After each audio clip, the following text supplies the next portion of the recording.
Voters are increasingly worried that the country will see election-related violence next week. According to a new Associated Press NORC survey, about 9 in 10 registered voters say the loser should concede once every state is done counting votes and legal challenges are resolved. But only about a third think Trump will accept the results and concede if he loses. And about 4 in 10 of voters surveyed say that they're extremely or very worried about violent attempts to overturn the election. NewsNation's Xavier Walton joining us live from Dallas, Texas this morning. And Xavier, Texas has already seen violence break out at some of its polling places. What went down there? Well, Markie, it's stories like these that make people concerned and worried, like you just mentioned there. But essentially, a man in his 60s showed up to vote, was waiting in line, had a MAGA hat on, a poll worker, election worker, also in his 60s, asked him to take it off. And that's when things, they took a turn, to say the least. This actually happened in San Antonio, Texas.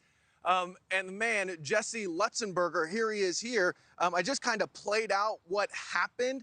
But that man here arrested and accused of assaulting a 69-year-old election worker. So he actually took off his hat, then he voted, but on his way out of the building, he put the hat back on. The election clerk tried to escort him out and asked him again to remove the hat. The sheriff's officials say, hey, that's when Lutzenberger started punching the clerk in the face and chest multiple times.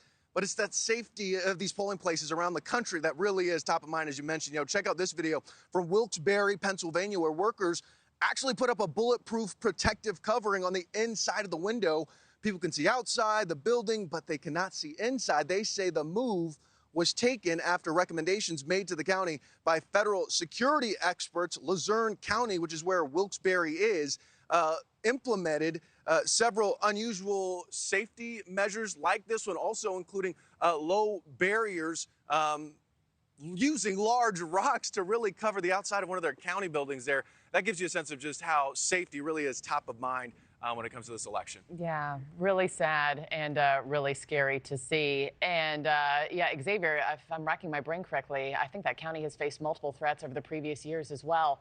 Praying for safety for everybody come November 5th. Xavier Walton, thanks so much.